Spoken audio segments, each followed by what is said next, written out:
I arrived at the grand charity function expecting pride, the kind of pride that sits quietly in your chest when you know the woman beside you helped build something meaningful. I didn't know humiliation was already waiting at the entrance, dressed better than we were, ready to strike without warning. The venue glowed with wealth. Crystal lights spilled onto polished marble. Cameras flashed like small bursts of lightning, freezing smiles and egos in time. My heart was steady, calm, until a uniformed security guard stepped directly into our path and lifted his hand. "Ma'am, stop!" My auntie, Margaret Collins, halted mid-step. She looked composed, elegant, every inch like someone who belonged there. Her posture was straight, her hair neatly styled, her dress understated but refined. There was confidence in her walk, the confidence of a woman who had earned her place. And yet she was stopped cold, like she'd crossed an invisible line she wasn't supposed to see. The guard glanced at his tablet, then at her face, then back again. His voice rose, sharp and unnecessarily loud. "Your name isn't on the guest list." The words cut through the air. Conversations nearby slowed, heads turned. I felt the space around us tighten as attention snapped in our direction. Before I could speak, before Margaret could even respond, my eyes lifted instinctively toward the stage backdrop towering behind the red carpet. And there it was, a massive sponsorship banner gleaming under white lights, bold letters, impossible to miss. Margaret Collins. Her full name stretched across the banner like a cruel joke, printed for everyone to see. Whispers rippled through the crowd. I could hear them, confused, curious, suspicious. People noticed it too. I saw strangers glance from the banner back to my auntie, their brows furrowing as they connected the contradiction unfolding right in front of them. An event coordinator rushed over, heels clicking sharply, her smile already fixed in place. It was the kind of smile that never reached the eyes. She didn't ask what happened. She didn't apologize. She barely looked at Margaret. "I'm sorry," she said flatly, her tone dismissive, practiced. "If you're not on the list, we can't let you in." She gestured away from the entrance like she was shooing someone who didn't belong. Margaret's hand tightened around mine, not trembling, not shaking, tight, controlled. I felt her humiliation pulse through that grip, steady and restrained like she was holding herself together by force alone. I followed her gaze and saw him, a board member standing just inside the ropes. He met our eyes for half a second, then he smirked, just slightly, and turned away, pretending not to know her, pretending years of partnership had never existed. That smirk hurt more than the guard's words. Phones began to rise around us, quietly at first, then openly. People love moments like this, the discomfort, the spectacle. Strangers started recording the awkward silence, the public denial. The woman stopped beneath her own name. My face burned, not with embarrassment for myself, but with fury for her. Watching Margaret Collins, who had funded programs, written checks without signatures, built this charity brick by brick, being treated like an outsider at her own event, made my chest ache. The guard shifted his stance, growing impatient. "You'll need to step aside," he said, placing his hand near her elbow. "You're holding up the line." He guided us away from the red carpet, away from the cameras meant to celebrate donors, pushing us gently but firmly toward the edge, like we were a problem to be removed. As we stepped aside, I felt something inside me crack. Not loudly, not all at once, but deep enough that I knew this moment had changed everything. I remembered how Margaret raised me after my parents' divorce shattered our family. While everyone else walked away, she stayed. She became stability when everything else collapsed. I grew up watching her turn exhaustion into routine, pain into quiet responsibility. She worked double shifts without complaint, morning to night, night to morning. And somehow, in between, she quietly funded community programs no one ever thanked her for. No press, no plaques, just checks written in silence, mailed without return addresses. Years earlier, she had helped launch this very charity with her own savings. Not corporate money, not borrowed funds, her money. Money she could have used to rest, to travel, to finally choose herself. Instead, she chose impact. She believed in helping people anonymously. She used to tell me that recognition changed intentions. That real charity didn't need applause. She avoided stages, avoided microphones, avoided anything that turned kindness into performance. Board members like Richard Hale once praised her loyalty behind closed doors. I remembered sitting in meetings where they called her the backbone, the heart, irreplaceable. Words spoken softly, conveniently absent when cameras were present. Margaret taught me dignity, silence, strength over confrontation. She believed that grace outlasted noise, that respect didn't need to be demanded if your work spoke loudly enough. I recalled past moments where she was sidelined and chose peace anyway.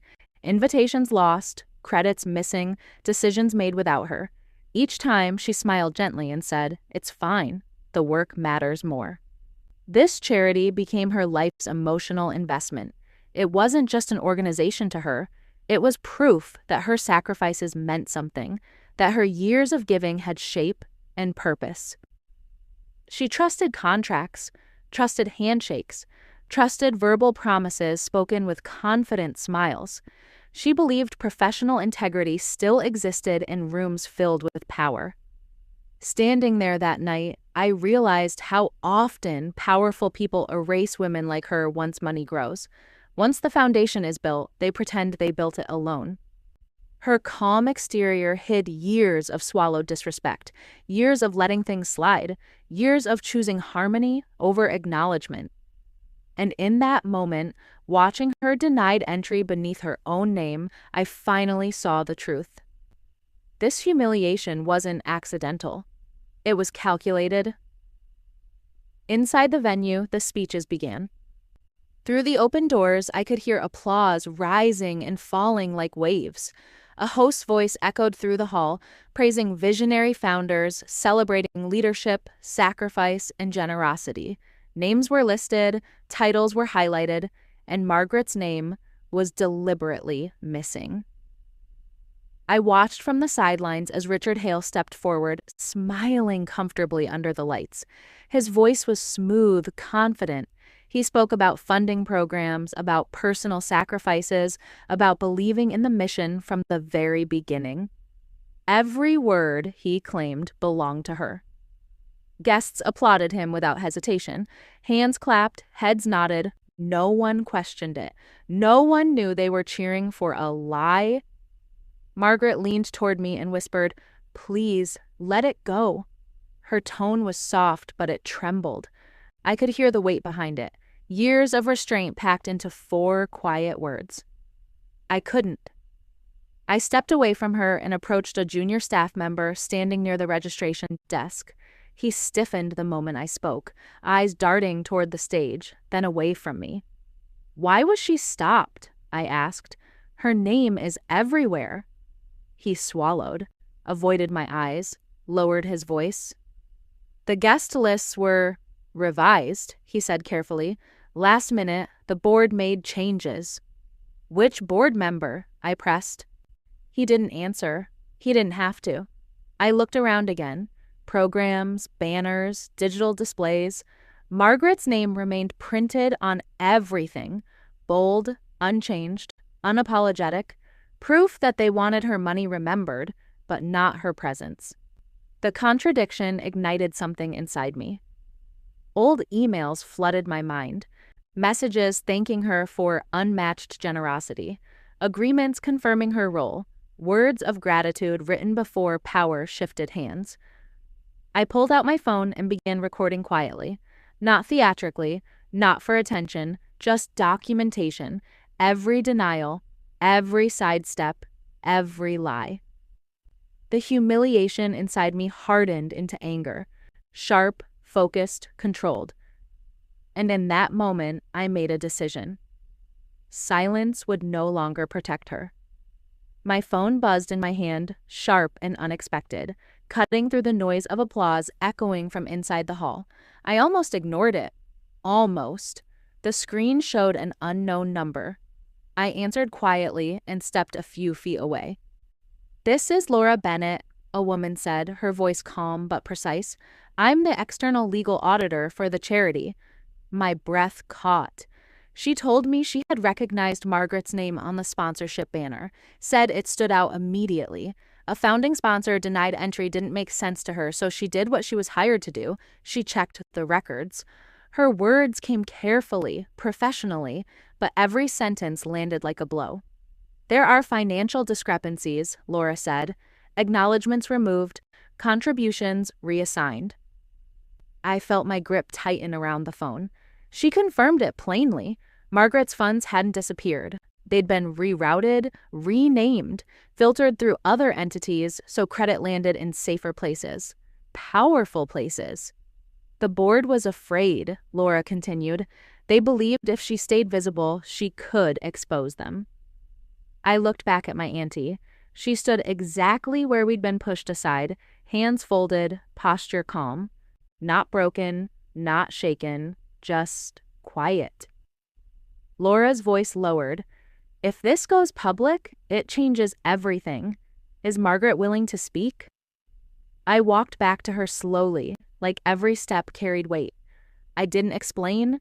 I didn't soften it. I told her the truth in one sentence. "They erased you because they were scared." Margaret met my eyes. For the first time that night, there was no hesitation in hers, no polite restraint, no urge to protect anyone else's comfort. She nodded, slow, certain. She chose truth over comfort. And in that silent exchange between us, power shifted without applause, without warning, without permission. The music cut off mid-note. Laura stepped onto the stage without hesitation, her presence commanding the room before anyone realized what was happening. She raised one hand, calm and authoritative, and spoke into the microphone. "This event is being halted due to immediate compliance violations." The room froze. Murmurs erupted as massive screens behind her flickered, then changed. Transaction records appeared, clean, undeniable. Rows of numbers, dates, transfers, and there, highlighted in unmistakable clarity, was Margaret Collins' name. Gasps swept through the hall.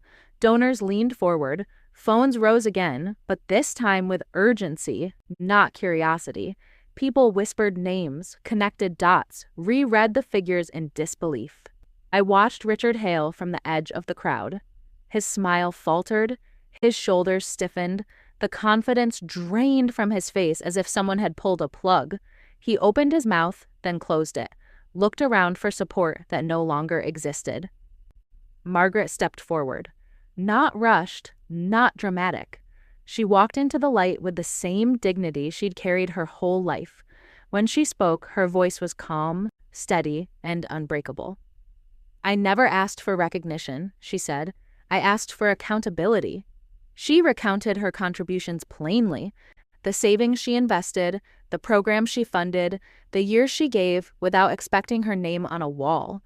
No exaggeration, no anger, just facts spoken with quiet authority. Legal documents were handed to journalists and major donors seated in the front rows.